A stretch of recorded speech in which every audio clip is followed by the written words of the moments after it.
2 वर्ष मी डिप्रेशन मध्ये दिलेले.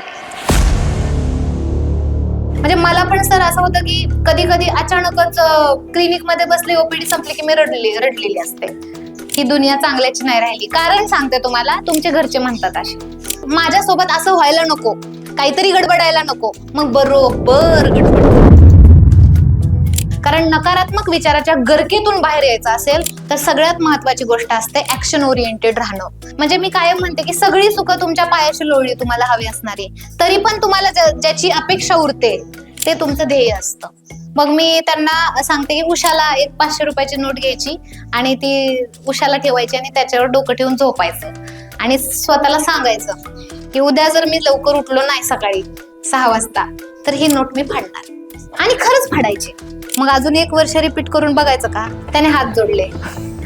हे माझं एक्स्ट्रीम होतं पप्पा, ह्याच्यापेक्षा जास्त मी नाही करू शकत. If it mean to you it will come to you. ह्या जगातली जेवढी सक्सेसफुल लोक आहेत, ज्याच्याकडे पैसा आहे, चांगली नाती आहेत, चांगले रिलेशनशिप्स आहेत, एक्सटर्नल चांगला बिझनेस आहे, चांगली हेल्थ आहे, ही माणसं कायम तुम्हाला एक गोष्ट सांगतील.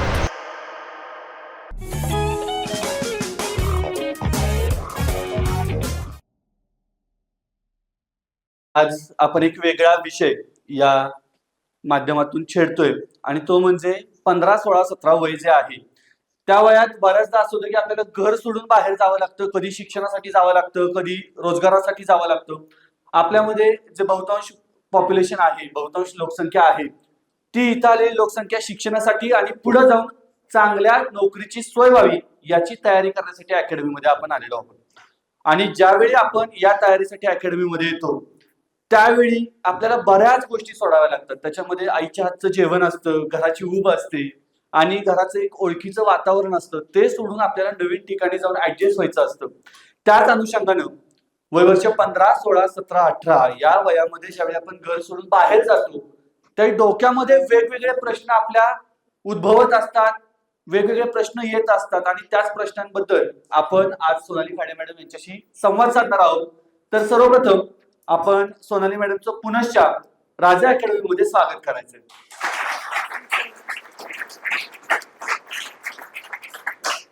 आता माझा पहिला प्रश्न घेतो. तो प्रश्न म्हणजे मॅडम बऱ्याचदा असं होतं की 10वीची परीक्षा देईपर्यंत सगळं ठीक असतं. आज 10वीचा पेपर संपला की दुसऱ्या दिवशी बाहेरच्यांचा पहिला प्रश्न येतो आपल्याला, ते म्हणजे मग पुढे काय ठरलंय. आणि त्याच्यानंतर आपल्याला 10वीचा निकाल लागेपर्यंत वेळ कसा जातो कळत नाही. पण 10वीचा निकाल लागतो त्यानंतर कधीतरी आपल्या इच्छेनं, कधीतरी पालकांच्या इच्छेनं ही मुलं ठरवतात की आपण कुठेतरी अकॅडमीत जाऊ आणि आपल्या भवितव्याची आपण काहीतरी तरतूद करायला चालू करू, आपण आपल्या भविष्यासाठी काहीतरी कष्ट करायला चालू करू. आणि ही मुलं घरचं ओळखीचं वातावरण, घरचं आईच्या हातचं जेवण, घरचं वातावरण हे सगळं सोडून इथे अकॅडमीमध्ये येतात. आणि इथे अकॅडमीमध्ये आल्यानंतर ते वेगवेगळ्या माध्यमातून काही ठिकाणी नीटची, काही ठिकाणी JEEची, आपल्या इथं पोलीस भरतीची तयारी करायला ही मुलं सुरुवात करतात. तुमचं बहुतांश काम याच वयोगटासोबत आहे, म्हणून मला तुम्हाला विचारायचं की ज्यावेळी ही मुलं घरातून बाहेर पडतात त्यावेळी यांच्या डोक्यामध्ये काय विचार चालू असतात किंवा आता आपण घराच्या बाहेर जाऊन शिक्षण घेऊयात, इथं काय विचार चालू असतात त्यांच्या डोक्यामध्ये? तर कसं असतं बेसिकली, काही विद्यार्थ्यांसाठी घराच्या बाहेर जाऊन शिक्षण घेणं म्हणजे खूप सुखदायक गोष्ट असते आणि काही विद्यार्थ्यांसाठी ती दुःखदायक असते. आता याच्यासाठी 2 गोष्टी महत्वाच्या असतात. एखाद्या वेळेस अशी फॅमिली असते की खूप जास्त टॉक्सिक एन्व्हायरमेंट, सतत ओरडणं, सतत बंधनं लादणं की हे केलं पाहिजे, ते केलं पाहिजे, एवढे मार्क्स आले पाहिजेत. अशा वेळेस पोरांना, ह्या वयातल्या पोरांना असं वाटतं कुठेतरी निघून जातो असं. तर मग मला पण वाटत होतं माझ्या वयात, तुमच्या एवढी होती त्यावेळेस मी घर सोडून निघून पण गेलते 1 वर्षासाठी. तर कुठेतरी निघून जातो कारण ते एक टॉक्सिसिटी असते. तर एक एक अर्थी काही विद्यार्थ्यांच्या डोक्यात एक स्वतंत्रतेचं पण असतं की आता आपलं आपण सगळं करणार, माझे स्वतःचं असेल, मला जे काय करायचंय ते. आणि ज्यांना खूप फॅमिलियर असतात एन्व्हायरमेंटमध्ये, जसं की आई बाबांशी खूप कनेक्टेड, फॅमिलीशी खूप कनेक्टेड, अशा मुलांना शक्यतो घर सोडून बाहेर आल्यानंतर भयंकर जास्त त्रास होतो कारण अटॅचमेंट इश्यूज असतात. आणि खूप जास्त अटॅचमेंट असल्यामुळे बाहेर येऊन त्या सगळ्या एन्व्हायरमेंटमध्ये ऍडजस्ट करणं त्यांना खूप टफ होतं. आता विचारांचं, ह्यांच्या डोक्यात काय विचार असते तर प्रत्येकाच्या डोक्यात प्रत्येकाचे वेगवेगळे विचार आहेत. ते काय एक फिक्स नाहीयेत की बाबा अशाच प्रकारचे विचार असतील म्हणून. प्रत्येकाच्या डोक्यात त्यांचे त्यांचे वेगळे वेगळे विचार आहेत की मी बाहेर जाऊन काय करणार, काय नाही करणार. पण याच्यामध्ये जे आपलं कन्फ्युजन होतं, म्हणजे न करमणं किंवा नाही का बाहेरच्या एन्व्हायरमेंटला कसं फेस करणं किंवा काय, तर या सगळ्या कन्फ्युजन क्रिएट होणार आहेत हे गृहीत धरून चालायचं. म्हणजे तुम्ही आता सध्या अकॅडमीत आलाय किंवा तुम्ही कॉलेजला ऍडमिशन घेतलंय आणि तिकडच्या हॉस्टेलमध्ये गेलाय किंवा कुठेही तुम्ही घर सोडून बाहेर गेलाय, जिथे तुमचा कम्फर्ट झोन होता तो सोडून तुम्ही बाहेर गेलाय, तर अशा वेळेस स्वतःची अगर एक मानसिकता आपण करून गेलो की आता मला थोडंसं नाही करमणार आणि कारण मी माझ्या घरापासून लांब आहे, अशी थोडीशी मानसिकता केली किंवा change is the only constant thing in the life. एकदा 10वी नंतर एखाद्या पोराने घर सोडलं तर ते घरापासून कायमचं त्याचं नातं तुटलेलं असतं. त्याच्यानंतर तो नोकरीसाठी बाहेर जातो, त्याच्यानंतर कामासाठी बाहेर जातो आणि मग ते घरातलं रेंगाळणं वगैरे हे कायमचं संपतं. तुम्ही एका मेच्युअरली तुम्ही एका नवीन लाईफ मध्ये एंट्री मारलेली आहे आणि मग त्या लाईफला जगण्याचा प्रयत्न करायचा आहे की आता आपलं लाईफस्टाईल कदाचित असंच असणार आहे. त्यामुळे आपण काय सांगायचंय की आता 10वी नंतर जर आपण बाहेर पडलेलो आहे किंवा 12वी नंतर किंवा कुठेतरी तुम्ही बाहेर गेलेला आहे, तर आता आपलं लाईफ असंच असणार आहे आणि आपल्याला ह्या सगळ्या गोष्टींमध्ये ऍडजस्ट करावं लागणार आहे. त्यामुळे 10वी नंतर बाहेर पडला असाल, हॉस्टेलला असाल, तर ही तुम्ही स्वतःला ऍडजस्ट करण्यासाठी खूप चांगली गोष्ट असते. जर 12वी झालीये, 3rd इयर पर्यंत घरीच आहे आणि 3rd इयर मधनं हा बाहेर पडलाय, मग तो राहूच नाही शकत आहे दुसरीकडे, त्याची ग्रोथ नाही होऊ शकत. त्यामुळे दिस इज द बेस्ट थिंग. आता तुम्हाला त्रास होईल पण ह्या वयात आपण ऍडजस्ट पण लगेच होतो, लगेच मित्र बनतात, लगेच सगळ्या गोष्टी एकदम नाही का मजा यायला लागते, मस्ती होते, लगेच ऍडजस्ट करतो. पण जसं जसं तुम्ही मोठे होता, म्हणजे आता मला कोणी म्हटलं ना तुझं ते गाव सोड आणि मग तू दुसरीकडे जाऊन काहीतरी कर, तर अशक्य आहे, थोडंसं त्रासदायक आहे. म्हणजे खूप साऱ्या गोष्टी बदलाव्या लागतात. पण ह्या वयामध्ये आपण इझिली बदलू शकतो, इझिली एन्व्हायरमेंट आहे ते बाहेरचं अडॅप्ट करू शकतो. त्यामुळे आता तुम्हाला थोडा त्रास होऊ शकतो ज्यावेळेस तुम्ही घराच्या बाहेर पडताय. निगेटिव्ह थिंकिंग होऊ शकतं, करमणार नाही, वाईट वाटेल, बरंच काय काय आठवणी येतील घरच्यांच्या. पण हळूहळू हळूहळू तुम्हाला तो ऍक्सेप्टन्स येईल आणि मग तुम्हाला कुठल्याही वातावरणात ऍडजस्ट व्हायला शिकाल तुम्ही. मग कुठेही आपण गेलो नंतर फ्युचरमध्ये तरी we can easily adjust. So it is good for अस.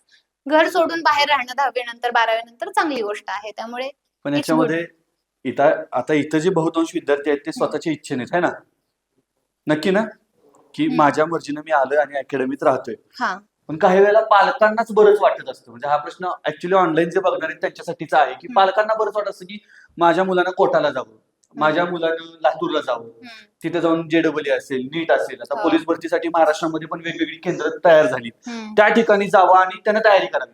मग मुलाची इच्छा आहे का नाही हे मागच राहतं आणि पालक ठरवतात मुलानं काय करायचं. आता माझा अनुभव त्याच्यामध्ये असा आहे की अशी जी मुलं येतात ना ती काही दिवस राहू शकतात, त्याच्यानंतर ती परत पाठीमागे उडली जातात. मग अशा वेळी पालकांची भूमिका काय पाहिजे? अशा वेळी पालकांची भूमिका तर पहिलं त्यांचं मत खूप महत्वाचं असतं की तुमची जाण्याची इच्छा आहे का. पण इच्छा बनवणं पण पालकाचं काम असतं. म्हणजे पालकाने त्याचे पॉझिटिव्ह पॉईंट पण सांगितले पाहिजेत की बाहेर गेल्यानंतर काय पॉझिटिव्ह गोष्टी होतात. दुसरी गोष्ट एक असते की जर एखादा विद्यार्थी आहे आणि त्याला थोडंसं घरापासून डिटॅचमेंट नाही जमत आहे, तर त्याला सुरुवातीला थोडे दिवस दूर ठेवणं, म्हणजे थोडे जवळ, जसं की सातारा आहे तर साताऱ्यात तिथे थोडंसं एक 10-15 किलोमीटर अंतरावरती एखादी अकॅडमी आहे, तिथंच ठेवलंय बाबा, जवळच आहे मी. मग हळूहळू तो डिस्टन्स वाढवणं किंवा मग असं असू शकतं की आठवड्यातील 5 दिवस तू हॉस्टेलला राहा, 2 दिवस घरी ये, असं करणं. असं करत करत ट्रायल करत करत त्याला ते स्वतंत्रता आपल्याला पालकांना द्यावी लागते. असं आहे. पण अट्टहास असेल की जेच केलं पाहिजे, नीटच केलं पाहिजे आणि हेच केलं पाहिजे ते पूर्णपणे चुकीचं आहे. एक ऍप्टिट्यूड टेस्ट असते. म्हणजे तुम्हाला पण आता जेवढे विद्यार्थी इथं आहेत किंवा जे काही हे बघतायत ऑनलाईन, तर त्यांना माझं एक सांगणं असतं की आपण कधी कधी 10वी नंतरच लगेच डिसिजन घेतलाय, अजून आपल्याला कळत नाहीये. म्हणजे कधी कधी 3rd इयर झाल्यानंतर समजतं की आपल्याला हे करायचं होतं. सो असं पण होऊ शकतं की याच्यात नाही यश मिळणार किंवा पुढे मिळेलच असं नाही. अट्टहास नकोय कुठल्या गोष्टीचा की मी झालंच पाहिजे माझं, असं नाही. प्रयत्न करेल, झालं तर चांगली गोष्ट आहे, नाही झालं तर कदाचित तुम्ही कुठल्या गोष्टीसाठी बनलाय हे तुम्हाला माहिती पाहिजे. त्याच्यासाठी ना सायकोलॉजीमध्ये एक ऍप्टिट्यूड टेस्ट असते, ती टेस्ट करून घ्यायची बऱ्यापैकी. म्हणजे मी सजेस्ट करते बऱ्यापैकी 12वी झालेल्या विद्यार्थ्यांना की तुम्ही ऍप्टिट्यूड विथ पर्सनॅलिटी टेस्ट करायची. त्या टेस्ट मध्ये काय असतं, तुमची पर्सनॅलिटी कशी आहे, चंचल आहे काय आहे, म्हणजे तुमच्या पर्सनॅलिटी 16 पर्सनॅलिटी मधली कुठली पर्सनॅलिटी तुमची आहे, त्या अकॉर्डिंगली कुठलं करिअर तुम्हाला सूट होऊ शकतं. ती टेस्ट केल्यानंतर मग तुम्ही आणखी ताकदीने तुम्हाला हवं ते डिसाईड करू शकता आणि पालकांना पटवून देऊ शकता बऱ्यापैकी. म्हणजे पालक म्हणतात नाही मॅडम ह्याने जेच केलं पाहिजे, नंतर नीटच केलं पाहिजे किंवा हेच केलं पाहिजे आणि त्याच्या टेस्टमध्ये त्याची MBA वगैरे जबरदस्त निघतं. मग त्यांना पटवून देता येतं की अरे MBA केलं तरी पण हा पोरगा भारी जाणार आहे. जसं की माझं 85% मार्क्स होते मला 10वीला, तरी पण मी आर्ट्सला ऍडमिशन घेतलं. आणि ज्यावेळेस मी टेस्ट केली होती त्यावेळेस मला असं कळलं की मी कम्युनिकेशन मध्ये चांगली आहे. मग मी सायकोलॉजीकडे वळाले किंवा पब्लिक स्पीकिंगकडे वळाले आणि तिथे माझं करिअर चांगलं झालं. त्यामुळे असं नाही की हे ठरवलंय तर शेवटपर्यंत मग हे लोक 10 वेळा एक्झाम देत बसतात, 10 वर्ष व्हायला घालवतात. तर हे नकोय आपल्याला. त्यामुळे तुम्हाला 1-2 वर्ष 3 वर्ष तुम्ही प्रयत्न करा. झालं तर ठीक, नाही झालं तर आपण कुठल्या दुसऱ्या सेक्टरमध्ये चांगलं करू शकतो का ह्याचा विचार पालकांनी पण केला पाहिजे आणि विद्यार्थ्यांनी पण केला पाहिजे. अट्टहास नाही की केलंच पाहिजे, झालंच पाहिजे असं. आता हे झालं किंवा पालकांचा रोल कसा असला पाहिजे, तुमचं भवितव्य काय आहे ते ठरवण्यामध्ये. आता या मुलांचं भवितव्य यांनी 11वी-12वीसाठी तर ठरवले किंवा अकॅडमीत आले आणि अकॅडमी ह्यांना नवीन आहे या मुलांना, पण अकॅडमीसाठी नवीन मुलं ही दरवर्षी येत असतात सातत्याने. आणि त्यामुळे ज्यावेळी ही नवीन मुलं अकॅडमीमध्ये येतात त्यावेळी एकतर ह्यांना पहिल्यांदा रुळायला वेळ लागतो, त्यांना घरची आठवण येत असते, या सगळ्या गोष्टी बॅकग्राऊंडला चालू असतात. आणि पहिल्या 15 दिवसात पहिल्या 20 दिवसात एखादी परीक्षा होते आणि त्या परीक्षेमध्ये यांच्या सोबतच आलेला कोणतरी असतो ज्याला फार चांगले मार्क पडतात. त्याला अभ्यास सुद्धा कदाचित त्यांच्या एवढाच केलेला असतो, त्याचं रुटीन सुद्धा कदाचित त्यांच्या एवढंच असतं, पण त्याला फार चांगले मार्क पडतात. आणि काही जण असे असतात की ज्यांचे मार्क खूपच कमी पडतात आणि मग असं वाटायला लागतं की अरे मी काय करतो, मला हे जमेल का नाही, मी योग्य ठिकाणी तर आलोय का नाही, स्वतःवरती डाऊट घ्यायला चालू होतं की अरे माझं चाललंय काय. सो माझा प्रश्न याच लोकांच्या अनुषंगाने आहे की ज्यावेळी मला असं वाटतंय की माझ्यासोबत तयारी करण्याला जास्त मार्क पडतात पण मला पडत नाहीये, त्या सिच्युएशन मध्ये डील कसं करायचं. याच्यामध्ये आधी आपण एक मानसिकता स्वतःची बनवून घेणं फार गरजेचं आहे की प्रत्येकाचं प्रॉब्लेमला डील करण्याची कॅपॅसिटी वेगळी असते. जसं की तुमचा मित्र 5 दिवसात ऍडजस्ट होतो पण तुम्हालाच ऍडजस्ट व्हायला 10 दिवस लागतात. तर त्यामुळे हे अंडरस्टँड करणं फार गरजेचं असतं. बऱ्यापैकी असं पण होतं की 10वी पर्यंत टॉपर असणारे विद्यार्थी 11वी मध्ये अचानकच स्कोर खूप खाली येतो. कारण असं होतं की आपल्याला आपल्या अपब्रिंगिंग मध्ये ज्यावेळेस लहानपणापासून आपली जी वाढ झाली त्याच्यामध्ये कदाचित आपल्याला ऍडजस्टमेंटचा प्रॉब्लेम आलाय आधीपासूनच किंवा ऍडजस्ट करायला शिकवलं नाहीये पालकांनी. त्यामुळे नवीन एन्व्हायरमेंट मध्ये आपल्याला ऍडजस्ट करणं जड जातंय. मग मानसिकता काय बनवायची. आता समजा तुमचा मित्र आहे, तुम्हाला त्याला तुमच्यापेक्षा चांगले मार्क्स आले तर तुम्ही इथं मेंटॅलिटी अशी करणं गरजेचं आहे की कदाचित तो पटकन ऍडजस्ट झालाय, कदाचित त्याचं ब्रिंगिंग असं आहे किंवा लहानपणापासून त्याची वाढ अशी झाली आहे किंवा त्याचं वातावरण असं आहे की त्याच्यामध्ये त्याला ऍडजस्ट व्हायला पटकन जमतं म्हणून तो पटकन करतोय. मला ऍडजस्ट व्हायला थोडा वेळ लागणार आहे पण आय नो की मी ऍडजस्ट होणार आहे थोड्या टाइमने. आणि अशा वेळेस जलसी हा भाग येतो, मग जळतो आपण किंवा आपल्याला तिरस्काराची भावना निर्माण होते कधी कधी. तर ही गोष्ट डोक्यात ठेवायची आहे की मला पण नाही का मला वेळ लागणार आहे, प्रत्येकाचा टाइम पिरियड वेगळा आहे, त्याच्यामुळे जळायचं नाही, कौतुक वाटून द्यायचं. अरे कसं रे जमलं तुला, तू काय विचार केला, म्हणजे ह्या गोष्टी करताना तू काय विचार केला, तू पण बाहेरून आलाय मी पण बाहेरून आलोय. तर मग ह्याच्यामध्ये आपण एकत्र आलं पाहिजे. त्याच्यावर तर त्याला वेगळं टाकावं, ते लय हुशार माणसं असं नाही करायचं की तू कसं ऍडजस्ट केलं आम्हाला पण शिकव, कारण आम्हाला होत नाहीये तेवढ्या ताकदीने. तर ते युनिटी फार महत्वाची असते बाळांनो. कारण ज्यावेळेस आपण घर सोडून येतो, घरी असतो त्यावेळेस काय असतं की आपल्याच फेवर मध्ये असतात सगळे, आपल्याच सगळं गुडी गुडी चाललेलं असतं, गोड गोड आपल्याशी बोला, आपल्या सगळ्या खाण्यापिण्याची काळजी घ्या. पण इकडे आल्यानंतर तसं नसतं, प्रत्येक जण स्वतंत्र आहे. अशा ठिकाणी ज्यावेळेस तुम्ही सगळे बाहेरून आलाय तुम्ही युनिटीने राहणं फार महत्वाचं आहे. युनिटी ही तुमची पॉवर आहे. आता आपल्या पुढे खूप मोठं एक्झाम्पल आहे युनिटीचं, बरोबर आहे ना. सो जंतर मंतर वरती जे प्रोटेस्ट झालं ते it is because of the unity. प्रत्येक जण स्वतःच म्हणत बसला असता तर कदाचित नाही. त्यामुळे एखाद्याला चांगलं अंडरस्टँड होणार आहे, एखादा पटकन ऍडजस्ट करणार आहे, मग एखाद्याला चांगली कपडे धुवायला येतात.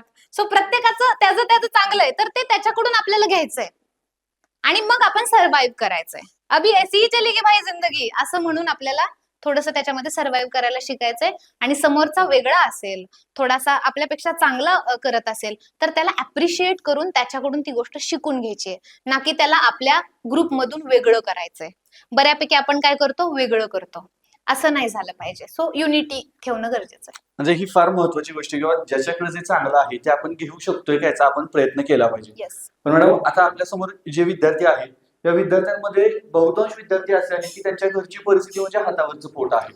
म्हणजे असं नाही की बाबा घरची परिस्थिती खूप श्रीमंतीची आहे आणि त्यामुळे एखाद दुसरं वर्ष वाया गेलं तरी चालेल, किंवा आम्ही फक्त पोराला तिथं टिकण्यासाठी ठेवलंय, आमच्या घराच्या बाजूला ठेवायचं नाही म्हणून तर अकॅडमी ठेवलंय असं नाही. तर ह्यांना माहिती की बाबा पुढच्या 1-2 वर्षामध्ये मला कुठेतरी भरती व्हायचे आणि मी घरच्यांना जे स्वप्न दिलंय ते स्वप्न मला पूर्ण करून दाखवायचे.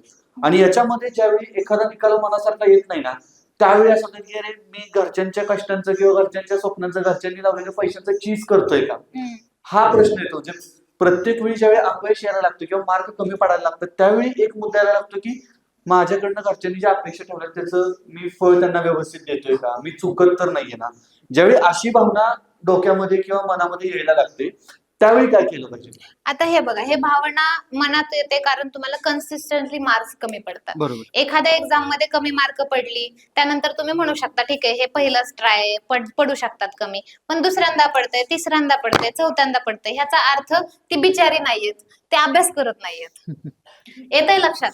ते मग तुम्ही प्रयत्न नाही करत आहे, कारण एकदा दोनदा आपण समजून घेऊ शकतो की प्रेशरमुळे झालं किंवा नीट समजलं नाही एखादा टॉपिक म्हणून झालं.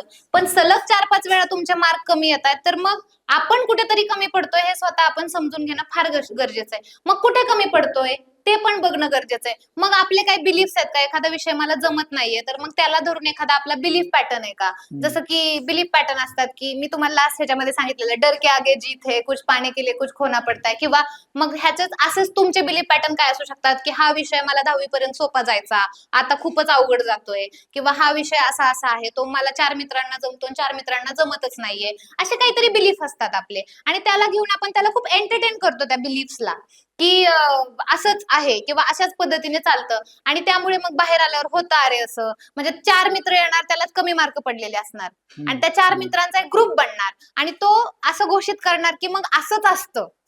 तर हे खूप होतं ज्यावेळेस तुम्ही ग्रुपमध्ये असता त्यावेळेस. सो बेसिकली त्यावेळेस निराश न होता पहिली गोष्ट आहे की पहिल्यांदा तुम्हाला ज्यावेळेस मार्क्स कमी आलेत, दुसऱ्यांदा कमी आलेत, तिसऱ्यांदा कमी आलेत, तर बसा मांडी घालून पूर्ण ते प्रश्नपत्रिका काढा, तुमचा अभ्यास तुम्ही कसा करताय काढा, ज्याला मार्क्स चांगले पडले त्याच्याकडे जावा, त्याला विचारा की नक्की माझं काय गडबडलंय, बरोबर. कुठे तुमचा कॉन्फिडन्स कमी पडलाय, कुठे तुमचं म्हणजे नाही का काय तुमचं मिसिंग राहतंय ह्या सगळ्यामध्ये. मग एखादा विषय तुम्हाला आधीपासूनच कळत नाहीये का, आता बऱ्यापैकी विद्यार्थ्यांचा प्रॉब्लेम असतो की किती जण असे आहेत त्यांचं कॉन्सन्ट्रेशनचा इश्यू आहे. मी एक्झाम्पल दिलं तर मी परत एकदा देते. हाऊ मेनी आर्स देअर की त्यांना असं वाटतं की माझं कॉन्सन्ट्रेशन चांगलं नाहीये आणि म्हणून मला मार्क कमी पडतात किंवा म्हणून माझा स्कोर खाली येतो. प्रामाणिकपणे सांगा हात वरती करून. येस, एवढेच. बाकी सगळ्यांचं सगळं लक्षात राहतं का खरं सांगायचं? कॉन्सन्ट्रेशनचा प्रॉब्लेम किती जणांचा आहे की तुम्ही अभ्यास करताय, सगळा बसताय अभ्यासाला, सगळं करताय, पण काय होतंय पाहिजे तेवढं फोकस होत नाहीये किंवा एक्झाम मध्ये गेलो ऍट द टाइम तिथं गेलो की प्रॉब्लेम क्रिएट होतोय काहीतरी. होतंय ना आपल्यासोबत असं? आता मला सांगा बाळांनो, आपलं कॉन्सन्ट्रेशन ऍक्च्युली कमी आहे का? ऍक्च्युली कमी आहे का? आपल्याला असं वाटतं नाही मॅडम माझा अभ्यासात लक्षच लागत नाही किंवा अभ्यास लक्ष देऊन केला तरी पेपर मध्ये गेल्यानंतर मी चांगलं देऊच शकत नाही, मी चांगलं लिहूच शकत नाही किंवा मग माझं तिथं गेल्यावर सगळं ब्लँक होतं. असं खूप जणांना होतं. पण ऍक्च्युली हा प्रॉब्लेम तुमच्या मेमरीचा नाहीये, हा प्रॉब्लेम तुमच्या थॉट प्रोसेसचा आहे. आपल्याला ज्यावेळेस असं वाटतं ना की आपण उतरू शकत नाही, आपला मेंदू घाबरतो आणि ज्यावेळेस मेंदू घाबरतो तो ब्लँक होतो आणि तो ब्लँक झाला की मग तुम्हाला नाही आठवणार. बेसिकली कसं होतं, एक about the concentration I always say the one example. तुम्ही मूवी बघता, लक्ष लागतं का? लागतं का? सगळं लक्षात येतं ना मूवीच्या. 3 तासाचा मूवी असतो, 3 तासाचा अख्खा मूवी लक्षात राहतो. वॉशरूम आली आपल्याला, आपण कंट्रोल करतो कारण आपला सीन मिस व्हायला नको ऑब्व्हियसली. सो आपण मूवी ज्यावेळेस बघतो त्यावेळेस आपलं 100% कॉन्सन्ट्रेशन आहे. हिरोईननी कसली साडी घातली आहे, हिरोने कसल्या प्रकारचे कपडे घातलेत, कुठल्या चॉपर मधनं उतरलाय, कसलं त्याचं वॉच आहे, एव्हरीथिंग वी नो. आणि एकदम असं लक्षात राहतं आपलं, एवढं कॉन्सन्ट्रेशनने लक्षात राहतं.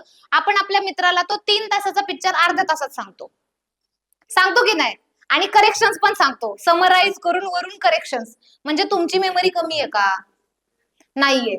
तुमची मेमरी, तुमचे कॉन्सन्ट्रेशन कमी नाहीये, ते डायव्हर्ट आहे.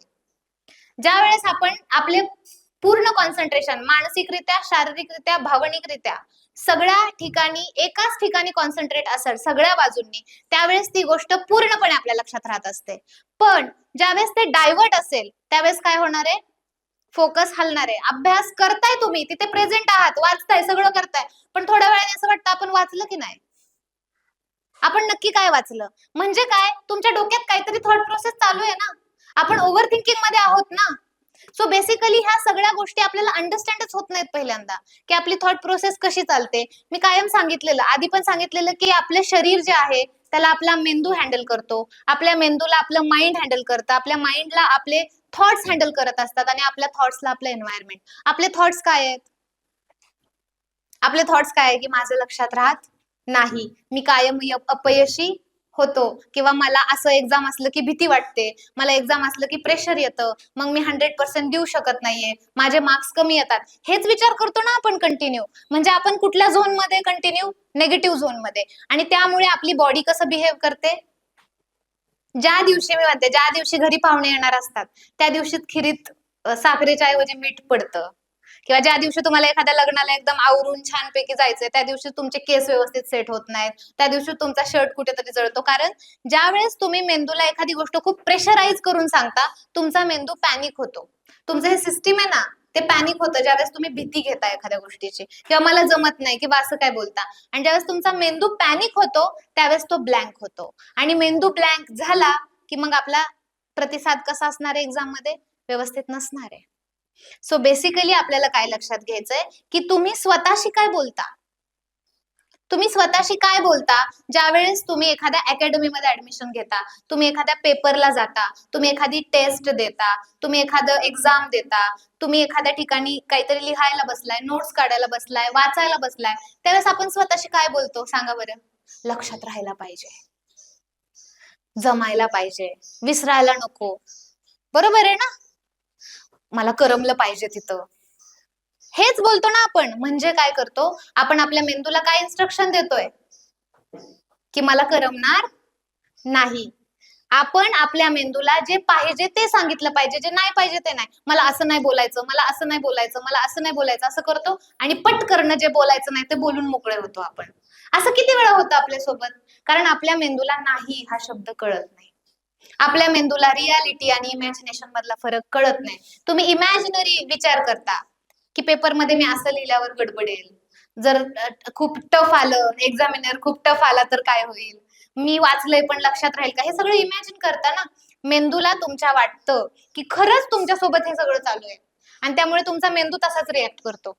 म्हणजे तुम्ही भीतीचा विचार जरी केला तरी शरीर असं होतं ना आपलं, होतं की नाही, कारण मेंदूमध्ये लगेच केमिकल रिॲक्शन्स होतात, आणि लगेच तुमच्या शरीरामध्ये ते विचार जरी केला तर, आणि मेंदूला असं वाटत असतं की रियालिटीमध्ये तुमच्यासोबत ते चाललंय. मग आपण काय करतोय विचार, आपण खूप निगेटिव्ह विचार करतो. अकॅडमीत जाताना प्रत्येक गोष्टीला, तुम्ही ज्यावेळेस बाहेर पडता, काहीतरी नवीन स्किल शिकत असता, कुणाशी तरी नवीन लोकांशी बोलत असता, स्टेजवर पहिल्यांदा येत असता, त्यावेळेस आपण कंटिन्यू स्वतःला निगेटिव्ह टॉक करत असतो, की माझ्यासोबत असं व्हायला नको, काहीतरी गडबडायला नको. मग बरोबर गडबडतं, कारण मेंदूला नाही कळत नाही, मेंदू व्हायला नको, व्हायला नाही, कळत नाही, चला करू. आता मी समजा एक एक्झाम्पल देते. Just close your eyes and think about, म्हणजे तुम्हाला ना डोळे बंद करा, मी तुम्हाला एक एक्झाम्पल देते, म्हणजे ऑनलाईन बघताय त्यांनी पण करा. आणि ना तुम्ही ना एका रेड कलरच्या ऍपलचा विचार करू नका. Close your eyes and don't think about the red colour. Red कलरच्या ऍपलचा विचार करू नका, ब्ल्यू कलरच्या ऍपलचा विचार करा. मी सांगते, माझं ऐकायचं, रेड कलरच्या ऍपलचा विचार नाही करायचा. And now open your eyes. कुठलं ऍपल आलं, रेड, आणि ब्ल्यू, ब्ल्यू पण आला असेल, दोन्ही आली, पण रेडचं सांगितलेलं नव्हतं करायचा विचार. का बरं केला तुम्ही, ऐकत नाही तुम्ही म्हणजे माझं, नको सांगितलेलं ना, रेड कलरच्या ऍपलचा विचार नाही करायचा सांगितलेलं ना, कसं काय बरं केलं आपण. मग आपण स्वतःला असंच, मेंदूला कळत नाही, नाही मेंदूला कळतं तुम्ही त्याच्या आधी काय सांगताय, सूचना काय आहे, शब्द काय आहे, इमेज काय आहे. आपण काय म्हणतो, ताण नाही आला पाहिजे, ताण नाही आला पाहिजे, बरोबर आहे ना, असंच बोलतो आपण. मला असं बोलायचं नाही, मला उशिरा उठायचं नाही, ओके, मला टाइमपास नाही करायचा. मग नाही येते, जिथे नाही हा शब्द आहे टाइमपास नाही करायचा. टाइमपास करायचा. मेंदू चलो टाइमपास करते, असं वागतं तुमचा मेंदू, असं वागतं तुमचं सबकॉन्शियस. आणि मग आपण म्हणतो की मॅडम मी तर स्वतःबद्दल कधीच वाईट विचार नाही केला. मी स्वतःबद्दल कधीच वाईट विचार नाही केला, नाही काढा. सो आपल्याला काय करायचं सांगते. आपल्याला जे करायचं नाही त्याच्या रस्त्याला जायचं नाही. आपल्याला सकारात्मक बोलायचंय. जसं की मी प्रयत्न करेल, मी एक्झाम देईन, मी स्टेजवरती जाईल, मी बोलण्याचा प्रयत्न करेल. प्रयत्न करेल, इट इज व्हेरी इम्पॉर्टंट. मी असं नाही करणार ह्याच्यापेक्षा. मग पॉझिटिव्हली शिफ्ट करायचंय. मला वाईट विचार करायचा नाही, याच्याऐवजी आपण काय बोलू शकतो, मला माझ्याबद्दल चांगला विचार करायचा आहे. काय करू शकत नाही ह्याच्यापेक्षा काय करू शकतो त्याला अल्टरनेटिव्ह मला सांगा. तर ते तुम्हाला करायचंय. आलं लक्षात. सो करमणार नाही ह्याच्यापेक्षा मी इथे करमवून घेण्याचा प्रयत्न करेल. असं जर आपण भाषा बदलली तर खूप बदल होतो. तुम्हाला सांगते, ह्या जगातली जेवढी सक्सेसफुल लोक आहेत, समृद्ध लोक, successful, it is not about only money. ज्याच्याकडे खूप पैसा आहे नाही, ज्याच्याकडे पैसा आहे, चांगली नाती आहेत, चांगले रिलेशनशिप्स आहेत एक्सटर्नल, चांगला बिझनेस आहे, चांगली हेल्थ आहे, ही जी माणसं आहेत ना जगातली सगळ्यात सक्सेसफुल माणसं, ही माणसं कायम तुम्हाला एक गोष्ट सांगतील, पॉझिटिव्ह थिंक करा. आता पॉझिटिव्ह थिंक करता येत नाही, पण स्वतःच्या विचारांना पॉझिटिव्हली बदलता येतं. कसा करायचा सकारात्मक विचार? मला गेल्या 8 वर्षात 9-10 वर्षात नाही कळलं कसा करायचा. कसा करायचा नाही येत करता, पण आलेल्या विचाराला सकारात्मकरित्या बदलता नक्की येतं. तुमच्या डोक्यामध्ये 60-70 हजार विचार येणार आहेत दिवसभरात. त्याच्यातले 70% विचार आसपास निगेटिव्ह असणार आहेत. त्या विचारांना घेऊन नाही बसायचं. आपण म्हणतो मॅडम काय करू, येतं माझ्या डोक्यात. अरे ते सगळ्यांच्याच येतं रे, सगळ्यांच्याच येतं.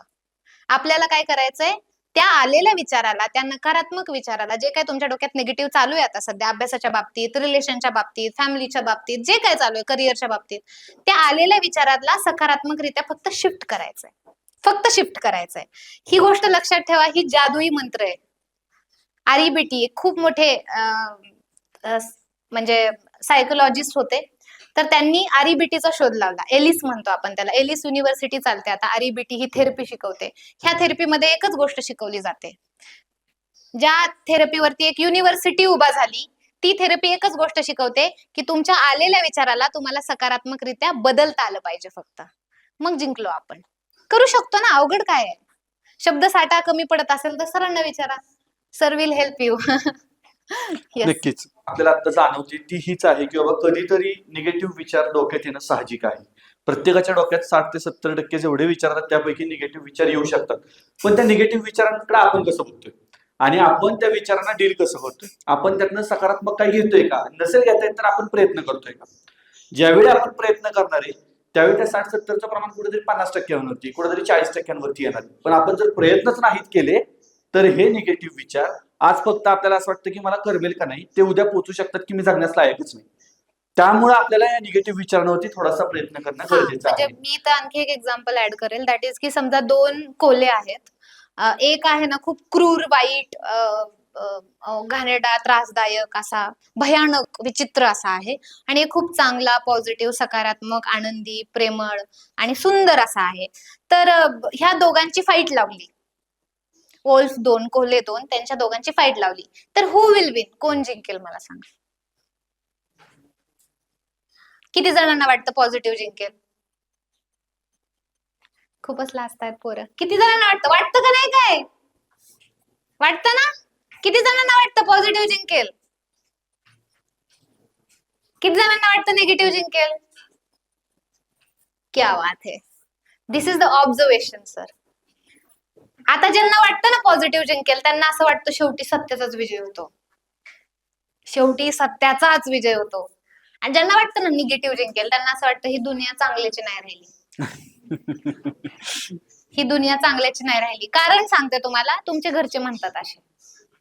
आता ह्यांना काय, आता हे आता 16-17, ह्यांची स्वतःची थॉट प्रोसेस नाहीच आहे मुळात. हे जे काय आता विचार करतायत, स्वतःची थॉट प्रोसेस आता डेव्हलप व्हायला सुरू झाली तुमची. आता याच्या पाठीमागे आपण जे जगत होतो, आपल्या आई वडिलांच्या थॉट प्रोसेसवर, आपल्या आसपासच्या लोकांच्या, शिक्षकांच्या थॉट प्रोसेसवर जगत होतो. आता तुम्ही स्वतःचे अनुभव घ्यायला लागाल आणि स्वतःची थॉट प्रोसेस डेव्हलप होईल. तर आतापर्यंतचे जे एक्स्ट्रीम नेगेटिव्ह मध्ये जाणारे लोक आहेत त्यांनी कंटिन्यू हे ऐकलंय की जग वाईट, माणसं वाईट है ना. आणि ज्यांनी म्हणजे ज्यांना पॉझिटिव्ह वाटतं त्यांनी हे ऐकलंय कुठेतरी की शेवटी सत्याचाच विजय होतो. बट ऍक्च्युली तुमच्या आतमध्ये हे दोन कोले कायम असतात आणि ह्या दोघांमध्ये सारखी भांडणं चाललेली असतात. कोण जिंकतं माहितीये? कोण जिंकतं आतमध्ये? ज्याला जास्त खत पाणी येते जिंकतं. भांडणासाठी चांगलं वाईट नसतं, भांडणासाठी ताकद लागते. काय लागते? फाईट करायला काय लागतं? ताकद लागते. आता पॉझिटिव्ह आहे बिचारा, पण त्याला खायलाच नाही दिलं 10 दिवस, कोण जिंकेल? निगेटिव्ह जिंकेल. निगेटिव्ह आहे, त्याला खायलाच नाही दिलं 10 दिवस, कोण जिंकेल? पॉझिटिव्ह जिंकेल. Wien it is about the fight, ज्यावेळेस भांडणांचा फाईटचा प्रश्न येतो त्यावेळेस तिथे ताकद लागते, चांगलं किंवा वाईट नाही लागत. पॉवर येते, पॉवरवर जग चालतं सध्या, पॉवर पाहिजे सगळ्यांना. सो पॉवर लागते. आता तुमच्या डोक्यामध्ये एक सकारात्मक विचार येतो, एक नकारात्मक पण येतो. अभ्यास करावा असं वाटतंही, नाही करावा असंही वाटतं. त्यातल्या कुठल्या विचाराला तुम्ही खत पाणी देताय? कुठल्या? तो जिंकतो. आणि जो सारखा सारखा जिंकतो तो ताकदवान बनतो. आणि जो ताकदवान बनतो तो ऑब्व्हियसली तुम्हाला रूल करणार आहे. तुमचं लाईफ तसं असणार आहे. मग तुम्ही कुठल्या विचाराला जिंकू देताय बघा. मग आता कदाचित आपण निगेटिव्ह विचारांना खूप खतपाणी घातलंय आतापर्यंत, त्यामुळे ते जिंकायला लागलेत. पण त्याचं खतपाणी काढून घेऊन सकारात्मक विचारांना घालू शकतो की आपण. मग आजपासून आपण सुरू करूया की मी काय करेल, माझ्या डोक्यात नकारात्मक 5-6 विचार येतील. नको करायला, कशाला जायचंय, कशाला करायचंय असं वाटेल. पण एकदा वाटेल की केलं पाहिजे. ज्यावेळेस ते एकदा वाटतं ना केलं पाहिजे, पटकन उठायचं आणि ऍक्शन घ्यायची. एवढं मात्र करा. कारण नकारात्मक विचाराच्या गर्केतून बाहेर यायचं असेल तर सगळ्यात महत्वाची गोष्ट असते ऍक्शन ओरिएंटेड राहणं.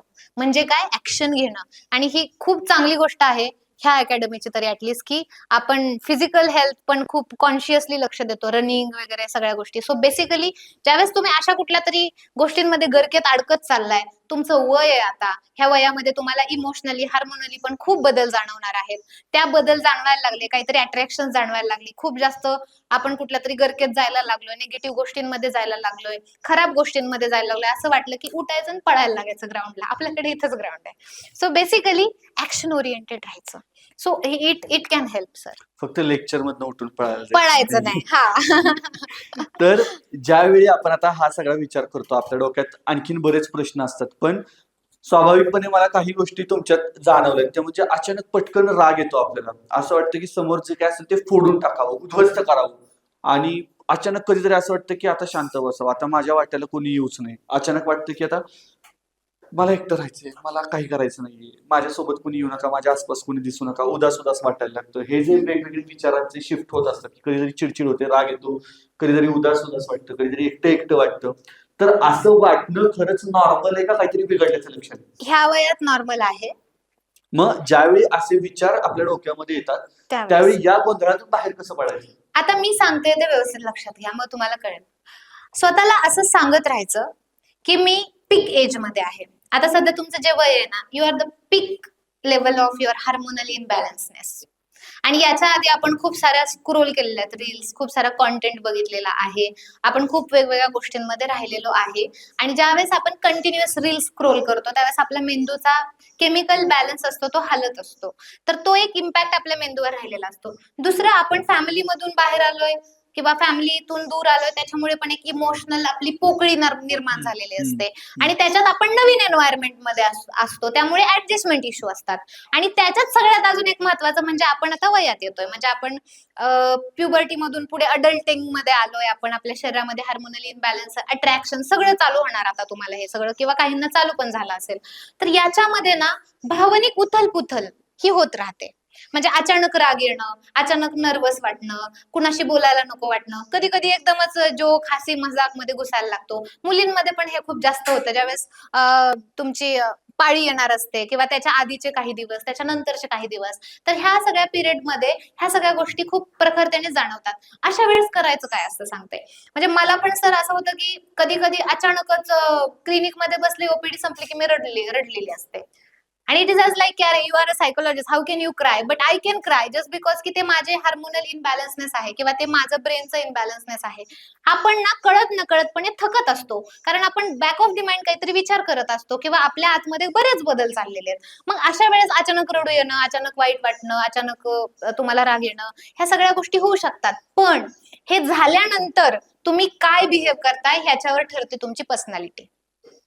की मला राग आलाय आणि मी रागाच्या भरात, कारण ते एक्स्ट्रीम आलं ना, राग लगेच कंट्रोल नाही करता येत. असा कुणी काय केलं की डोकं फिरतं आणि मग आपण काहीतरी फाड करणं बोलून जातो किंवा हात उचलतो किंवा काहीतरी आपटतो. आता ते आपटल्यानंतर तुम्ही तसंच निघून जाताय की त्यानंतर आपल्याला एक रिअलायझेशन येतं, सगळ्यांना येतं ते, की आपण काहीतरी आपटलं किंवा आपण चिडलो, ओरडलो की त्याच्यानंतर थोड्या वेळाने आपल्याला वाटतं की आपण जास्त केलं का किंवा आपण असं करायला नको होतं का.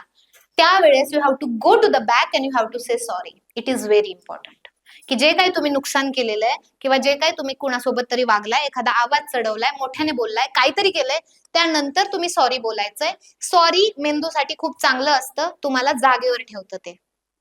आणि सॉरी पण असं नाही, ए चल चल चल सॉरी, असलं सॉरी नाही, मनापासून वालं सॉरी, की आय थिंक मी असं नव्हतं वागायला पाहिजे, आय एम सो सॉरी. आणि ज्यावेळेस ते सॉरी बोलता तुमच्या मेंदूमध्ये हिट होतं की आपल्याला परत असं वागायचं नाहीये.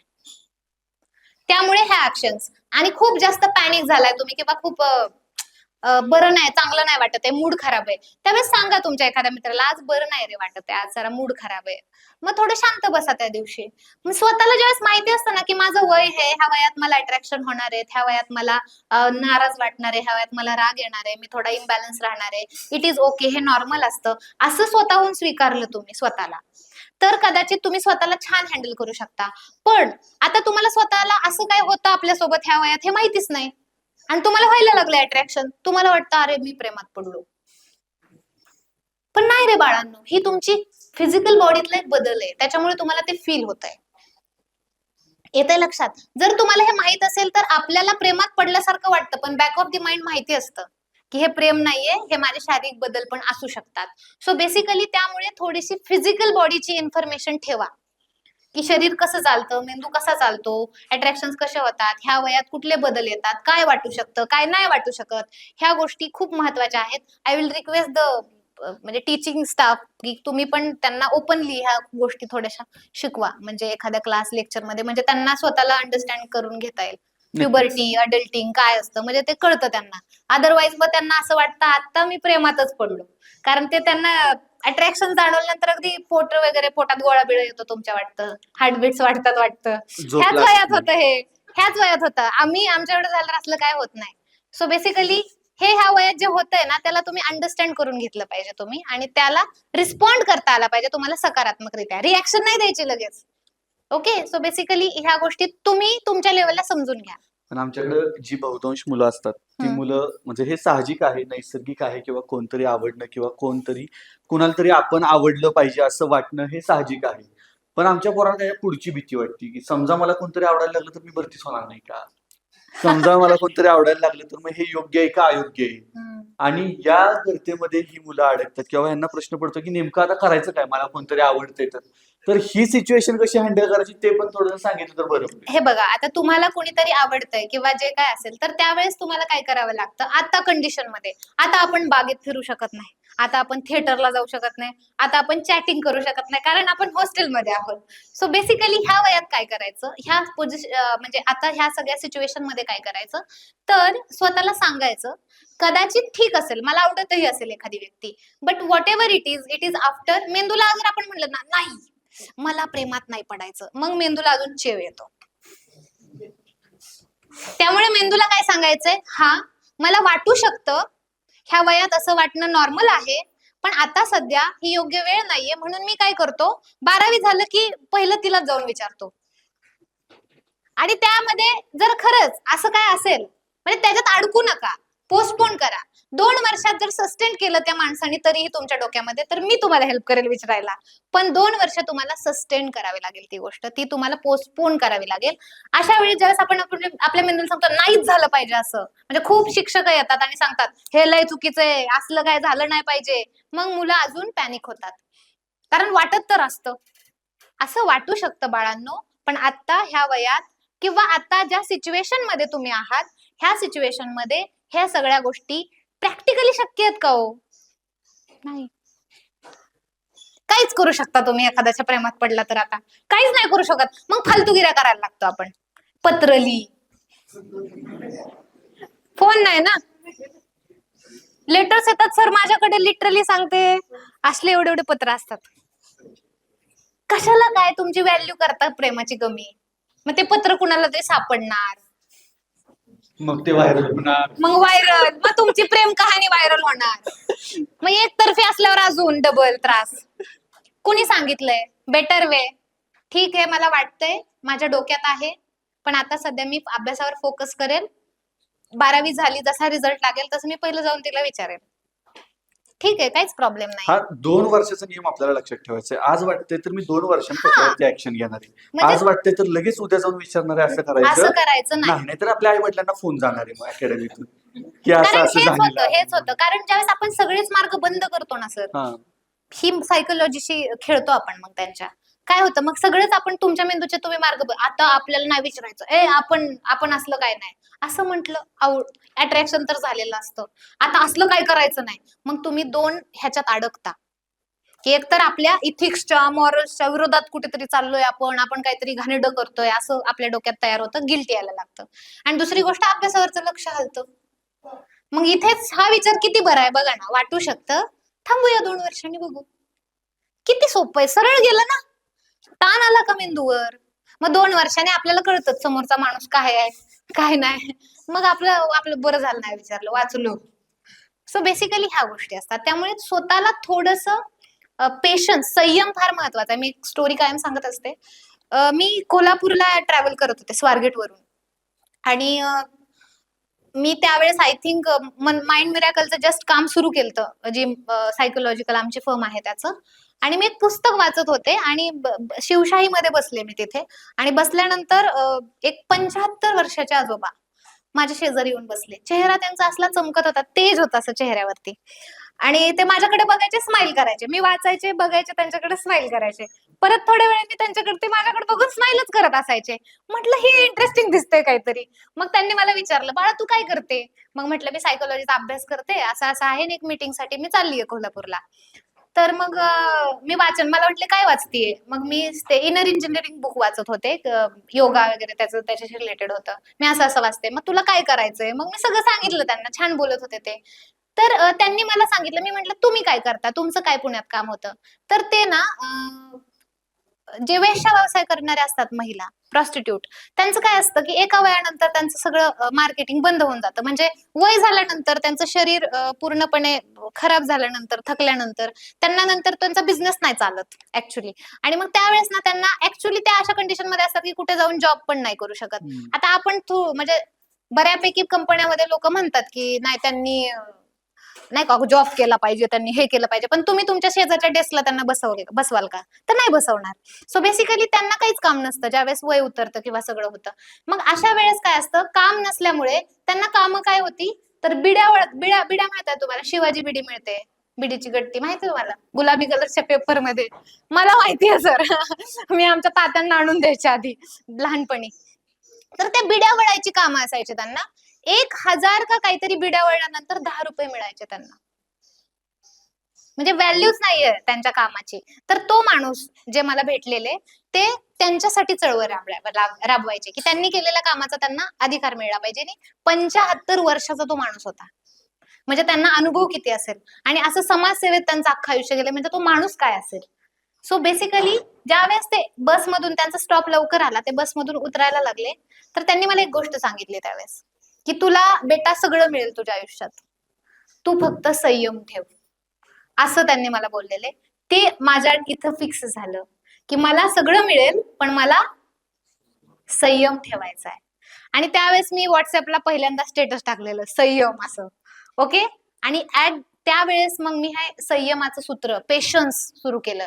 आणि आता बऱ्यापैकी मला माझे सगळे फ्रेंड्स ही खूप पेशंट पोरगी आहे असं ओळखतात. पेशंट म्हणजे बेडवरचा पेशंट नव्हे, पेशंट म्हणजे संयमी माणूस आहे. तर तुमच्याकडे संयम असेल ना, एखादी गोष्ट तयार झाली आहे तुमच्या आतमध्ये, पण संयम असेल ती टिकावून पुढे घेऊन जाण्याचा, तर कदाचित तुम्ही फ्युचरमध्ये खूप पुढे जाऊ शकता. त्यामुळे पेशन्स हॅज अ पॉवर. त्यामुळे पेशंट राहा.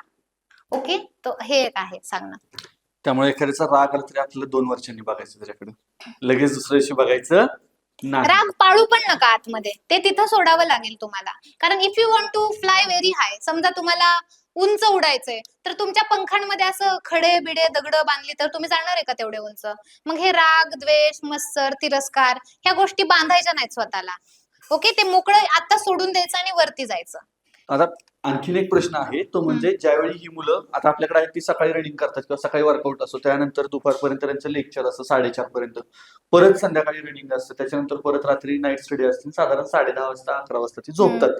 पण रोज ज्यावेळी याच गोष्टी करायच्या म्हटलं का नाही, त्यावेळी मग कधीतरी मन बंड करते की आज मला नाही जायचं लेक्चरला, बोंबलत जाऊ देत, आज मला नाही जायचं फिजिकलला, काय करायचं ते करते, मला नाहीच जायचं. ज्यावेळी असं मन माझं थकतंय की मला आज फिजिकलला नाही जावंसं वाटत, मला आज लेक्चरला नाही जावंसं वाटत किंवा मला स्टडीला नाही जावंसं वाटेल, त्या थकलेल्या मनाला परत उद्या सकाळी फिजिकलसाठी कसं तयार करायचं? आता याच्यामध्ये खूप मोठा पार्ट असतो की तुम्ही आवडीने इथे आलाय की तुम्हाला पाठवलं गेलंय. खरं. जी मुलं खरंच आवडीने आलेत आणि ज्यांना ह्या गोष्टी करायला आवडतं किंवा काहीतरी स्वप्न बांधून आलेत, त्यांना कंटाळा फार कमी येतो. म्हणजे रोज सकाळी 10 वाजता उठून ऑफिसला यायला कंटाळा न येणं, 14 तास रोज काम, आता 6 वर्ष झालं 14 तासच काम करतोय, पण तरी पण कंटाळा येत नाहीये. कारण एक आहे की आवडतं ते गोष्टी करतो. थकतात कोण माहितीये?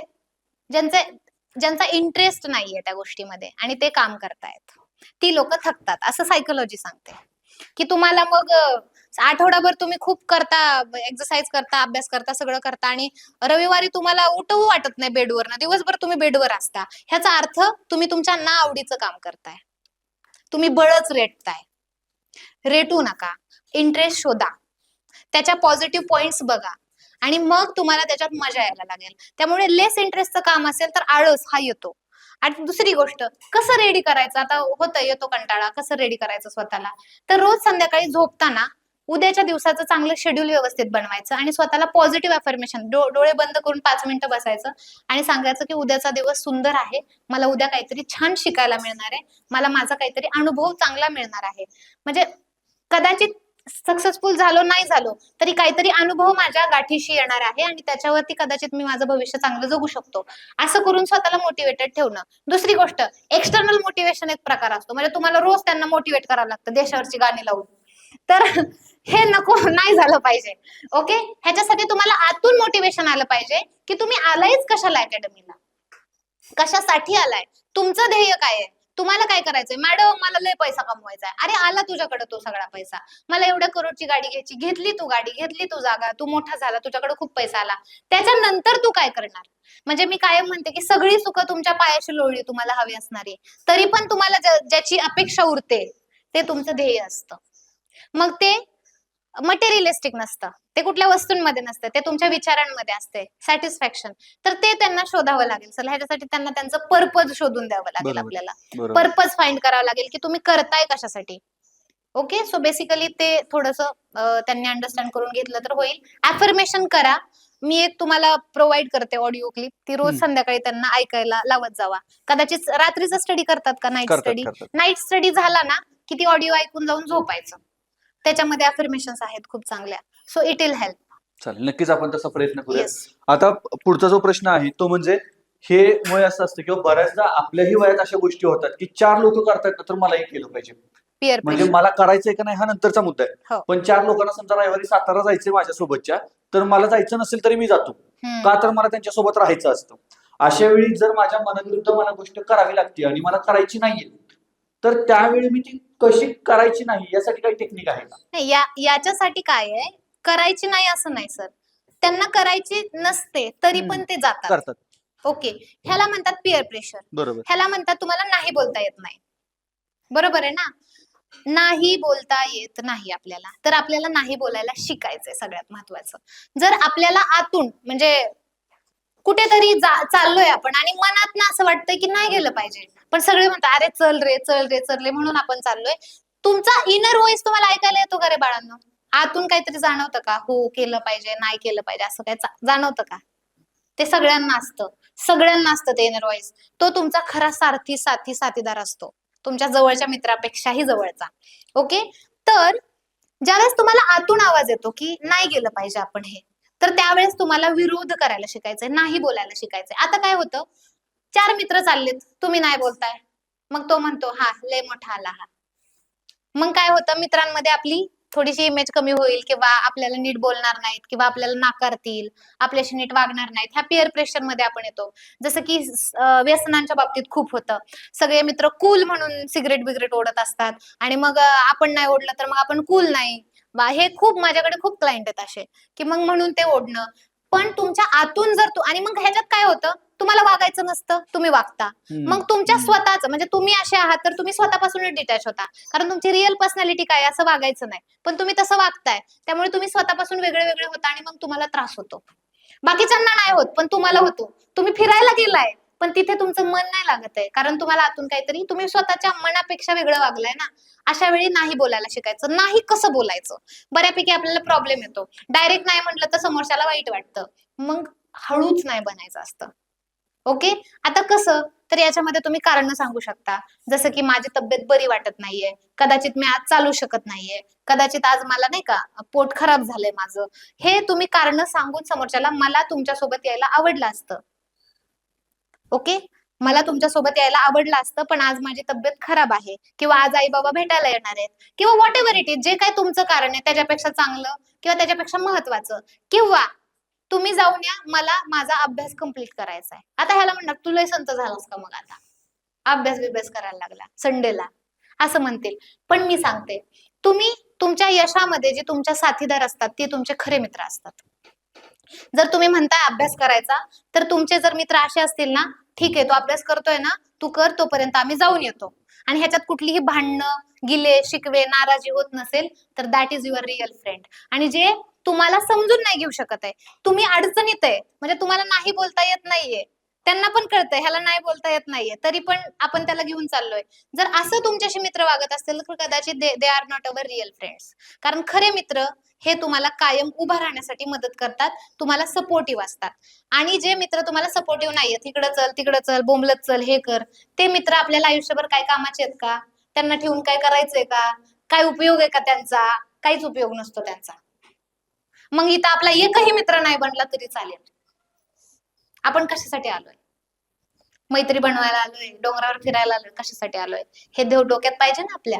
आणि मग तुम्हाला वाटतंय जावंसं मनोरंजन एंटरटेनमेंट म्हणून जा, पण तुम्हाला आतून नाही वाटतंय तर नाही जायचं, आणि नाही शिस्तीत बोलायला शिकायचं. आणि ते नाही शिस्तीत बोलूनही समोरचा नाराज होत असेल, मग त्याला लयच काहीतरी वाटत असेल, तर तो त्याचा पॉइंट आहे, ते त्याचं सगळं आहे, त्याला आपण काहीच नाही करू शकत. आलं लक्षात? So it is very important to learn to say no. हे झालं नाही म्हणण्याबद्दल. आणखीन एक मुद्दा असतो ना, जो आपण मगाशी डिस्कस केला, की बाबा आपण आता गावावरून इकडे आलोय, आपण जास्त मोबाईल वापरत नाही, पण ज्यावेळी आपल्या हातात मोबाईल येतो त्यावेळी आपल्याला व्हॉट्सअप, इन्स्टा, स्नॅपचॅट, आणखीन काय असेल तिथं गावाकडच्या पोरांचे मित्रांचे स्टेटस दिसायला लागतात. कोणतरी कुठं शेतात काहीतरी करते, कोणतरी काहीतरी भारी करते असं आपल्याला वाटतं, आणि मग आपल्याला प्रश्न पडायला लागतो की मी इथं काय करतोय, मी इथे येऊन चुकलो का, तो तिकडे भारी आयुष्य जगतोय. थोडंसं फिअर ऑफ मिसिंग आउट व्हायला लागतं की अरे त्यांचं भारी चाललंय आणि मी इथं शिस्तीत अडकलोय. हो. अशा वेळी मी काहीतरी चांगलं करण्यासाठी आलोय आणि त्यासाठी मी शिस्तीत राहणं गरजेचं आहे. अशा वेळी ते काय करतात ह्याचं मला घेणं देणं नाही राहिलं पाहिजे. या परिस्थितीपर्यंत कसं यायचं, याच्यासाठीच आपलं गोल खूप क्लिअर पाहिजे. पर्पज आपल्याला मिळाला पाहिजे.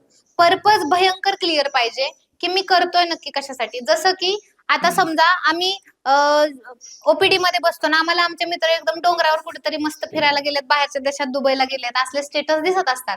पण आपल्याला माहितीये की आजची त्यांची जी कंडिशन आहे, म्हणजे ते शेतात असतील, हे असतील, तर ते तिथेच राहणार आहेत.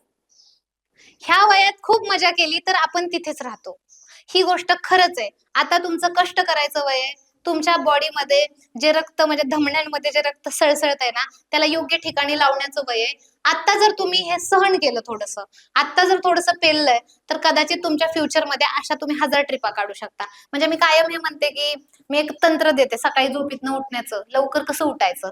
तर बरेच लोक म्हणतात मॅडम आम्ही ठरवतो 6ला उठायचं, पण उठतच नाही.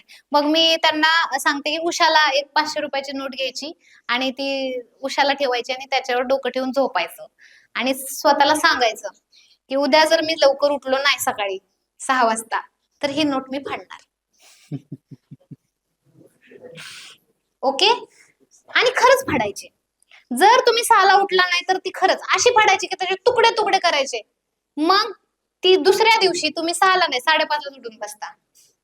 Because money motivation is the greater motivation. फक्त आता आपल्या याच्यामध्ये फक्त आपल्या बाबतीत कसे ते पैसे आपण कमवलेले नसतात, नाही म्हणूनच sir, त्यामुळे ते वडिलांना पण सांगायचं की मी मी नोटीस फाडली. हा, सो बेसिकली काय आहे, हे कराय मी केलंय, हे मी माझ्या लाईफ मध्ये मी हे यूज केलंय सर.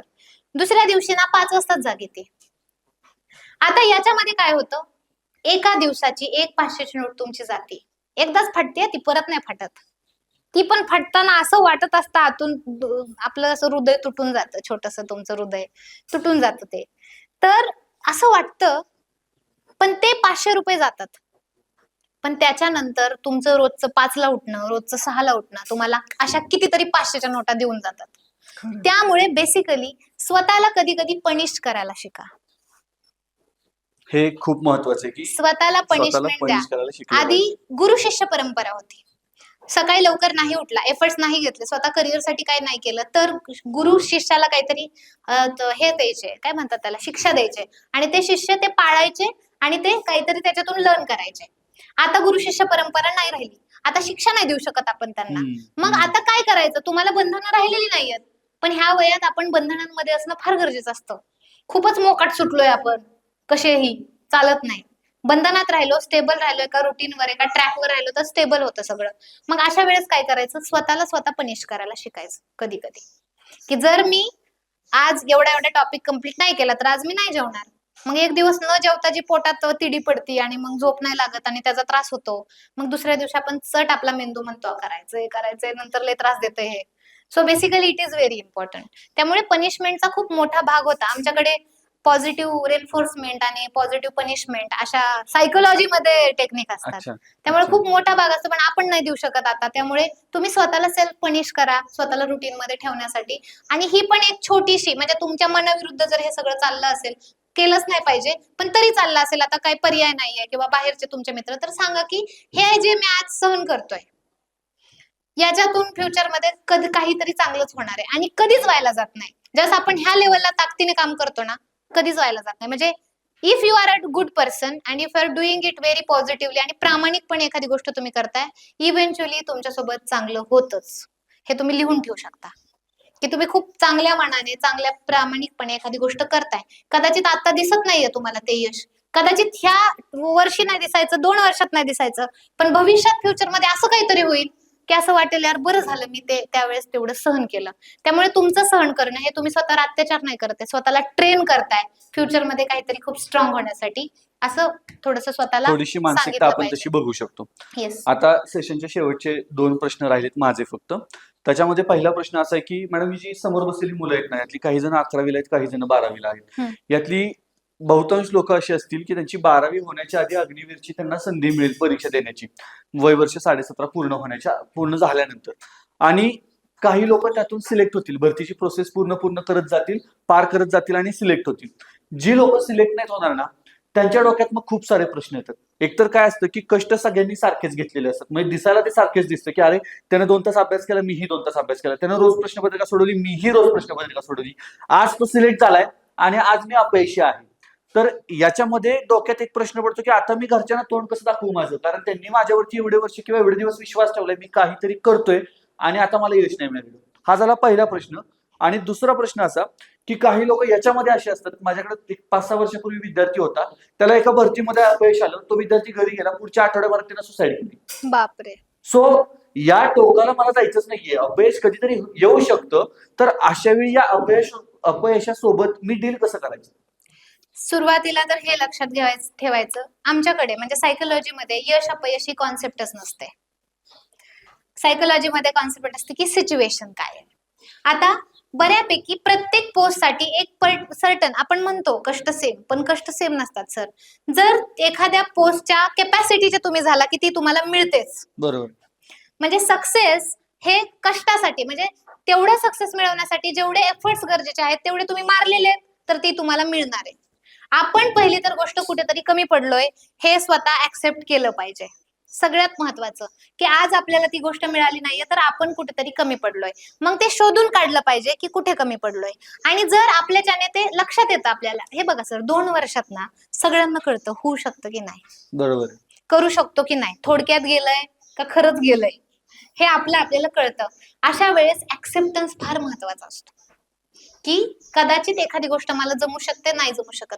अपयश, किती वेळा तरी अपयश आलेली लोक नंतर सक्सेसफुल झालेले आहेत. म्हणजे IAS झाले, 10 वेळा पेपर देऊन IAS झालेले आहेत. तर अपयश ही यशाची पहिली पायरी आहे. म्हणून पहिल्याच घासाला खडा लागला तर इट्स ओके, तो काढून बाजूला ठेवा, जेवण नका त्यागू त्याच्यासाठी. मग आपण नेक्स्ट परत एकदा ट्राय करूया. आणि याच्यातून नाही झालं तर प्लॅन ABCDEFGHIJKLMNOPQR, जे काय असेल तुमचं Z पर्यंत प्लॅन पाहिजेत. येतंय लक्षात? प्लॅन A भरती, प्लॅन B नाही, मग नाही काय. प्लॅन A नीट, प्लॅन B नाही. JEE प्लॅन B नाही, ह्याचा अर्थ आपण गडबडतोय. मी 2 वर्ष ताकदीने माझे 100% देऊन माझी सगळी फोर्स लावून अभ्यास करेल, झालं ठीक, नाही झालं I have plan B. Getting? It is very important. So plan B असणं, प्लॅन B नंतर C असणं, C नंतर D असणं फार महत्वाचं आहे. काहीतरी करू शकतो ना आपण चांगलं, मग हे नाही झालं तर ते करू, हे डोक्यामध्ये क्लिअर ठेवायचं. आणि अपयशाला घाबरायचं नाही, कारण कुणाला तरी सक्सेसफुल व्हायचंय तर कुणाला तरी अनसक्सेसफुल राहावं लागणार आहे टू मेंटेन द थिंग्स. सगळेच सक्सेसफुल झाले तर त्या सक्सेसला पण काही किंमत राहणार नाहीये. त्यामुळे थोडा चटपटा गोष्टी लाईफ मध्ये पाहिजेत. कधी कमी कधी जास्त होत राहणार आहे, ऑब्व्हियसली होत राहणार आहे. त्यामुळे it's totally okay to fail. It is totally okay to fail. काही प्रॉब्लेम नाहीये. आपण फेल झालो तरी चालेल, आपण नेक्स्ट टाइम ट्राय करू. आणि नेक्स्ट टाइम नाही झालं तर दुसरं काहीतरी करू. कदाचित खूप ग्रेट गोष्टी लिहिल्या असतील आपल्या लाईफमध्ये. म्हणजे मी 11वीला सायन्सला ऍडमिशन नाही घेतलं म्हणून असं झालं ना घरी सगळ्यांना, की पोरगीनी 85 मार्क पडून सायन्सला ऍडमिशन. पण मला माहिती होतं की मला गणित नाही येत, मला इंग्रजी येत नाही. सो बेसिकली आता येतं, आधी येत नव्हतं. सो गणित आता पण नाही येत. सो बेसिकली माहिती होतं. मग त्यावेळेस असं वाटायचं की आपण काहीतरी वेगळं केलंय का, सगळ्यांनी सायन्सला ऍडमिशन घेतलंय आणि आपणच असलं काहीतरी करा, आपण काहीतरी वेगळं केलंय का. पण आता मला असं वाटतंय की थँक गॉड, कारण ज्यांनी सायन्सला ऍडमिशन घेतलंय ते आत्ताशी जॉबला लागलेत आणि मी आता 7-8 जणांना जॉब दिलाय. So basically this is the different. कदाचित तुम्ही त्या फील्डचे नसाल, मग आपली फील्ड कदाचित लय जबरदस्त वेगळी काहीतरी असेल. सो बेसिकली ठीक आहे, अधिकारी नाही झालो तर काहीतरी पॉलिटिकल लीडर बनवून अधिकाऱ्याला आपल्या बोटावर नाचू, काही प्रॉब्लेम नाहीये करण्यामध्ये. आपण कदाचित वेगळ्या कशासाठी तरी बनलेलो असेल आणि परमात्मा म्हणजे जे काय असेल, whatever it is, the energy or something, we believe in that. प्रत्येक व्यक्तीमध्ये त्याचं एक कौशल्य असं वेगळं आहे, त्याला तुम्ही ओळखण्याचा प्रयत्न करा आणि त्यासाठी खूप साऱ्या गोष्टी ट्राय करा, काही प्रॉब्लेम नाही. Okay, that is totally okay. So plan किती ठेवायचे आपल्याला? किती? A to Z. ओके, त्यामुळे मग लोड नाही येत. फक्त पहिला जो प्लॅन आहे त्याला आपल्याला 100% द्यायचंय. नाहीतर आपण पहिल्याच प्लॅनला 50% देणार आणि नंतर म्हणणार आता आपण प्लॅन B ला जाऊ, तर मग Z पर्यंत गेलो तरी आपल्याला प्लॅन काही सक्सेस होणार नाही. मग Z याचा स्क्वेअर लावावा लागेल आपल्याला. पण बेसिकली असंच लावायचंय की हे 2 वर्ष मी करतोय ना, तर आय विल गिव्ह माय 100%. ह्याच्या उपर मी अभ्यास करूच शकत नाही आता. हे कळतं आपल्याला की हे माझ्या लिमिट पेक्षा जास्त गेले. माझा एक भाऊ आहे, त्याने नीटची तयारी केली आणि त्याला मार्क्स पडले, तर सेमी गव्हर्नमेंट मिळत होतं त्याला त्या मार्क्स वरती. घरचे म्हटले, मग दादा तू पहिल्याच वर्षी एवढे चांगले मार्क पाडलेत, मग अजून 1 वर्ष रिपीट करून बघायचं का? त्याने हात जोडले. हे माझं एक्स्ट्रीम होतं पप्पा, ह्याच्यापेक्षा जास्त मी नाही करू शकत. एक तर मी शेतात जातो, आपल्या गांडूळ खताचा प्रोजेक्ट बघतो, नाहीतर मी सेमी गव्हर्नमेंटला माझं ऍडमिशन करून द्या. So basically we know our limits, की हे माझं एक्स्ट्रीम आहे, ह्याच्यापेक्षा जास्त होऊच शकत नाही. ओके, त्यावेळेस आपल्याला हे करायचंय, समजून घ्यायचंय की कितपत आहे. पण आता सध्या तुम्ही जो अभ्यास करताय किंवा तुम्ही जे काही करताय हे तुमच्याकडून होऊ शकतं, जर तुम्ही स्वतःच्या मेंदूला तसं ट्रेन केलं. आणि त्याला ट्रेन करण्यासाठी मी ते तुम्हाला देतेच मी audio. It will definitely help you to train your mind subconsciously. Yes. आता माझा शेवटचा प्रश्न आहे हा, की आपल्या महाराष्ट्रामध्ये 10वी देणारी असंख्य मुलं आहेत. हो. आज महाराष्ट्रातल्या असंख्य अकॅडमीज मध्ये हजारो पोरं अशी असतील की जी कुठेतरी वर्दीचं स्वप्न घेऊन त्या अकॅडमीमध्ये आलेली असतील. आपल्या समोर बसलेली त्यातली काही जण आहेत. येस. पण या मुलांकडे बघितलं ना, तर या मुलांकडे बघून जाणवतं की यांच्या डोळ्यात स्वप्न आहेत आणि मनावर प्रचंड दडपण आहे की माझं कसं होईल आणि मी काय करेन आणि माझं होईल का नाही. या मुलांना एक संदेश द्यायचा असेल तुम्हाला, किंवा हा संदेश तुमच्या ध्यानी मनी ठेवा, जे काय होईल ते पुढे बघता येईल, तर तो संदेश तुमचा काय असेल? आता ह्याच्यामध्ये पहिली तर गोष्ट आहे, जर तुम्ही ही मेंटॅलिटी ठेवली की माझं होईल का नाही, तर तुम्ही तुमच्या मेंदूला कन्फ्युजन मध्ये ठेवताय. आणि मी काय सांगितलंय, मेंदूला नाही कळत नाही. मग त्याच्यामुळे एकतर तुम्ही खूप पॉझिटिव्ह ॲटिट्यूड ठेवा की मी जर करतोय तर हे होऊन जाईल. माझे जर प्रयत्न तेवढे असतील, इफ आय डिझर्व दिस, सगळ्यात महत्वाचं, जर मी हे डिझर्व करत असेल तर हे मला नक्की मिळेल. आणि नाही मिळालं तर कदाचित मी दुसरं काहीतरी डिझर्व करतो किंवा करते. इफ यू, म्हणजे मी एवढंच सांगेल की if it mean to you, it will come to you. जर खरंच ते तुमच्यासाठी मीनफुल असेल किंवा तुम्ही ते डिझर्व करत असाल, ती गोष्ट तुम्ही त्याच्यास पात्र असाल, तर ती गोष्ट तुमच्या आयुष्यामध्ये आल्याशिवाय कुणीही अडवणार नाही. पण आपली पात्रता त्याच्यासाठी नसेल, दुसऱ्या कुठल्या तरी चांगल्या गोष्टीसाठी असेल, अजून चांगल्या गोष्टीसाठी असेल, तर ती गोष्ट तुमच्या आयुष्यामध्ये येण्यासाठी कुणी अडवणार नाहीये. त्यामुळे आपल्याला फक्त आपली पात्रता वाढवायची आहे. आपल्याला फक्त कष्ट करायचं. आणि एकच गोष्ट लक्षात ठेवा, तुम्ही प्रामाणिकपणे, प्रामाणिकपणे म्हणते मी, तुम्ही प्रामाणिकपणे, खूप चांगल्या मनाने आणि पॉझिटिव्हली, मनापासून काहीतरी करताय, एकदम चांगल्या मनाने, तर इव्हेंच्युअली तुमच्यासोबत चांगलं होतच. होतच. आता नाही होणार. 8 वर्ष, 6 वर्ष, सर 2 वर्ष मी डिप्रेशन मध्ये दिलेले आहेत. त्यावेळेस मला डिप्रेशन मधला माणूस म्हणजे निरस माणूस असतो, माहिती मला, नैराश्य असतं, कुठल्याच गोष्टीत यश नसतं. जर तो माणूस करू शकतो जो निरस आहे, फक्त तो काय करत होता, चांगलं वागत होता. काय करायचंय ते चांगलं करायचंय, काय करायचं ते चांगलं करायचंय, जे करायचं ते प्रामाणिकपणे करायचंय, तो माणूस जर पुढे जाऊ शकतो, जो डिप्रेशन मधला माणूस आहे तो, तर आपण तर जाऊच शकतो. आपण तर धडधाकट आहोत ना. आपल्याला काय करायचंय, फक्त प्रामाणिकपणे अभ्यास करायचाय, बरोबर आहे, आणि कष्ट घ्यायचेत आणि चांगलं राहायचंय. Be good person. तुम्हाला काही नाही ना जमलं आयुष्यात, एक चांगला माणूस बना यार. म्हणजे बाकीचं सगळं जाऊ द्या.